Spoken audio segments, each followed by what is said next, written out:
In today's video, we will learn about metallurgy. So, basically, the entire chemical and technological process employed for the extraction of metal from its ore is known as metallurgy. There, metallurgical processes for the extraction of metal depends upon nature of the metal and its ore. That's why, since metal have different type of physical and chemical properties, they require different methods for their extraction. Thus, there are no common method for extraction of all the types of metal. Therefore, we can conclude that the normal common stages involved in the extraction of metals are such as like concentration or dressing of the ore, then extraction of metal from the concentrated ore, and then after that we will purify or refine the extracted metal. Now, talking about the first step, that is the concentration of the ore. So what happens after mining of ores that are contaminated with rock, sand, earthy impurities? These unwanted impurities of rock, matter, sand, etc. are removed from the ores, and this impurity is known as gangue or the matrix. And the process of removal of gangue from the ore is known as concentration or dressing of the ore. Now, here are different methods to separate these gangues depending upon their properties and the properties of the ore.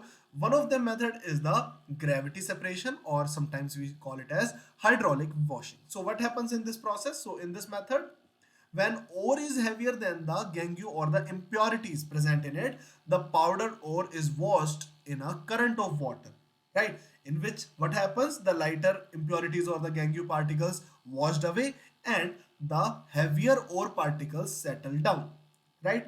Now here the oxides ore are generally concentrated by this method. Now the second method is the magnetic separation method.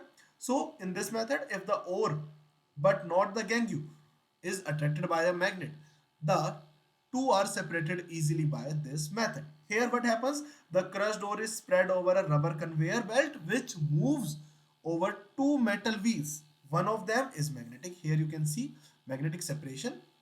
Here we have the magnetic wheel here and a normal roller. When ore is poured on it, so it moves around the rubber belt or the conveyor belt, and the magnetic particle or the ore particles are attracted towards this wheel and will settle down or will be moved on this part particularly, and the impurity will remain ahead of it because they are not attracted by the magnet. Here the chromite ore, that is FeCr2O4, and an ore of chromium also is separated by this method. Now moving ahead towards froth flotation method. So in this method, the enrichment or concentration of sulfide ore are done, right? This method is based upon the principle that the gangue particles are wetted by water and the ore particles are wetted by pine oil, right? Here what happens? The powder ore is mixed with water and some pine oil, and the mixture is vigorously agitated by passing compressed air to the mixture to produce froth, right? As shown in this, here the froth is produced, right? And this froth is of due to oil, and this is formed by the mixing of oil with the ore particle because the ore particle are wetted by the oil. Here what happens? The ore adhere to the oily froth and float it to the surface.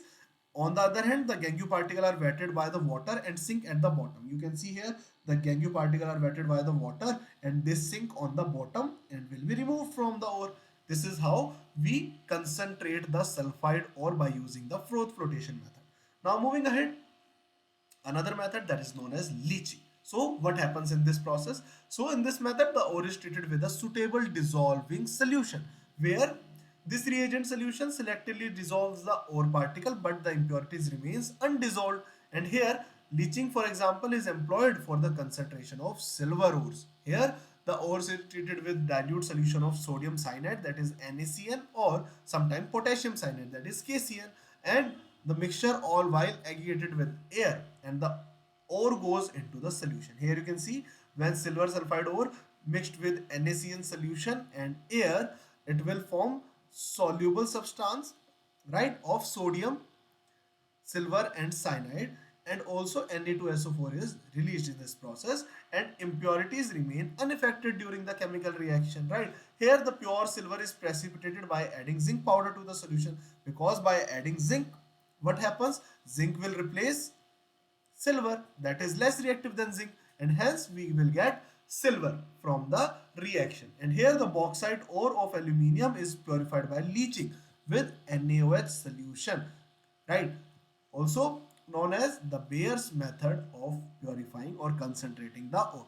Now, moving ahead towards conversion of this concentrated ore into metal oxide. So we have two different methods by which we can convert the concentrated ore into metal oxides. So first is calcination, in which the carbonate ore is heated below the fusion temperature in the absence or the limited supply of the air, right? And in this method the carbonate ore gets converted into its oxide, right? So here you can see different carbonates, ore of calcium, magnesium and zinc, which are heated in the absence of oxygen and get converted into their oxide, and with the release of carbon dioxide gas. Also in roasting, that is done for the sulfide ore, in which the sulfide ore is heated in excess of air, right, by which the volatile sulfide dioxide gas releases.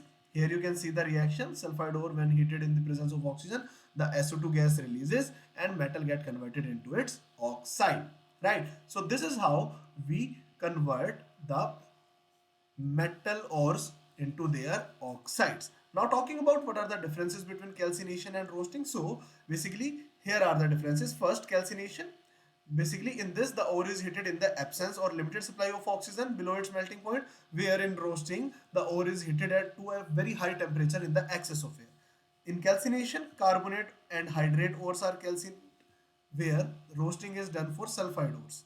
Now, in calcination, moisture and organic matter are removed and the ore become more porous, while in roasting, impurities of sulfur, phosphorus and arsenic are removed as their volatile oxides like sulfur dioxide, phosphorus oxide or arsenic oxide respectively. So this is the difference between calcination and roasting. So I hope this topic is now clear to you. Thank you.